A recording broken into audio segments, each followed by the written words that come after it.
Hi, I'm Ben Connolly and welcome to The Unstoppable Photographer, the program designed to take your photography passion and help you turn it into profit. While there are many different lighting patterns out there, on the following 4 pages, I'm going to share with you 4 of the most common lighting patterns that you'll come across regularly, both shooting weddings and portraits. And if you recall, we covered these very basically in Module 3, Shooting Effectively. These lighting patterns are the most commonly known and used. So if you don't know them already, you'll certainly see them if you look back through your photos and in the photos of other photographers that you might follow on social media. Pattern number 1, broad light. Broad lighting illuminates all of the face or body visible to the camera from the front in a flooding of light fashion. This lighting method is great for hiding skin imperfections such as pimples or enlarged skin pores, as the flooding of light fills any of those imperfections, creating a softer and smoother look. Broad lighting is also great to illuminate a thin or a chiseled face and body, as the light makes the face look slightly larger and broader. Conversely, broad lighting isn't great for a fuller face or a fuller body shape due to its widening properties. Given the flooding of light nature of broad lighting, you'll find that your photos using this kind of lighting tend to look flat. And by that, I mean they don't have depth and dimension, as there's not as much shadow in the photo. Photos using broad lighting will also show less detail in items like dresses or suits due to the lack of contrast or lack of shadows. Pattern 2, split light. Split lighting is constructed with a single light source placed 90 degrees offset from the subject at about the subject's eye level, thus illuminating only one side of the face and leaving the other in shadow. Split lighting is most commonly used when the subject is facing square to the camera. Now, split lighting is a very masculine form of light, mostly used for men to create drama and add mystery to an image. However, it can be used while photographing women for the same purpose, but normally only with a very symmetrical or a chiseled face. Split lighting will highlight imperfections in skin, especially on the face, and also provide lots of detail in clothing due to the 90-degree direction of light, thus creating shadow.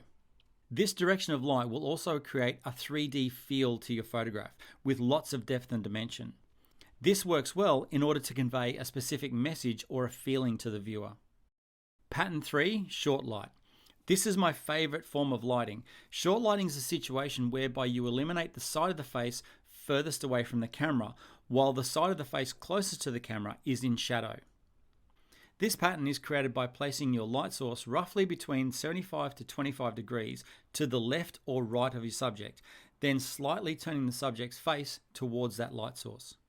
Short lighting is extremely useful to thin a normal proportioned or wide face or body shape by simply making the subject look thinner using shadows.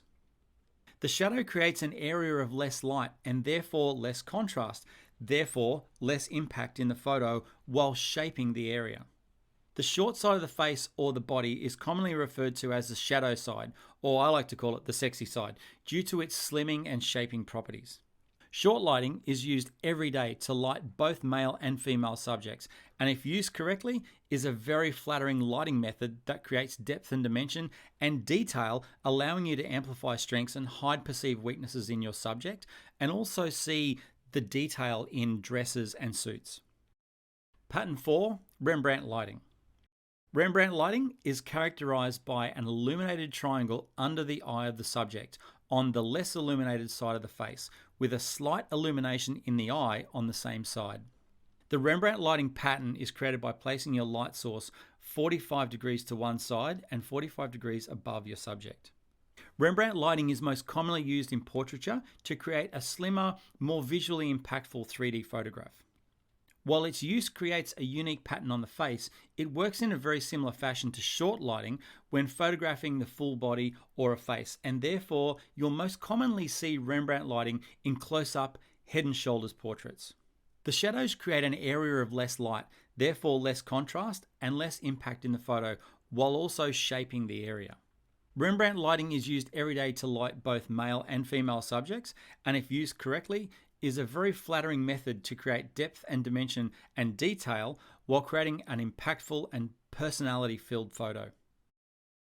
And here we step into the results of the application of light to a subject. On the previous pages, we've discussed different lighting styles and some of the styles that create depth and dimension in a photo. Now, the images above show what the application of light that comes from above and to the side does to a sphere. Figure 1 shows a two-dimensional grey sphere in the image with the light appearing to hit the sphere at the same axis and position as the camera view. While Figure 2 shows the same grey circle, but this time the application of light is from the axis of 45 degrees above and 45 degrees to the left of the circle. As you can see in Figure 2, the light hitting the circle creates shadows both on the sphere itself and on the background, creating depth and dimension and making the sphere look more three-dimensional. This lighting is called the chiaroscuro lighting technique. While it's very simple to see here, the same rules apply to light falling on a human body. Light from the side or above will create shadows and therefore create depth and dimension. And without shadow, there can be no depth in your photos. So therefore, the shadow is just as important as the light in creating depth and dimension and creating a 3D feel in your photos. Chiaroscuro lighting technique. This is an Italian term that refers to the intense contrast of light, chiar or dark, oscuro in art, famously used in the paintings of Rembrandt or Caravaggio to create strong and dramatic mood. Chiaroscuro lighting is most commonly used in portraiture, but this style of lighting is not just for portraits. It's used a great deal in landscape, still life, and if you take a wander through Instagram, you'll see it's used for food, wedding, product photography, and so much more. Learning the basics of this lighting will set you up to give any scene the illusion of being three-dimensional. Lighting adds depth and impact, and the contrast between shadows and highlights creates a mysterious atmosphere. While lending itself very well to black and white, chiaroscuro lighting is also used in color photography. Dark colors add richness and drama to a scene. For still life or food photography, it can be used to add shadow to make an object rise off the page, or side lighting to create a painterly effect. For landscape, it can be used to create a sense of drama or danger. For example, using broken sunlight through parting clouds to add a sense of mystery or drama to the scene. Understanding light and the results of this application of light will take timing, practice, and potentially a bit of luck, but the effects are absolutely worth it. For portraiture, it can add intrigue and mystery. It can enhance beauty, highlight and sculpt, or even add characteristics such as untrustworthiness or a sense of danger when applied correctly with a matching expression from your subject. Not only does chiaroscuro lighting create depth and dimension in a photo, but the characteristics of its application create a symphony of light and dark that is found to be very pleasing to the eye and brain.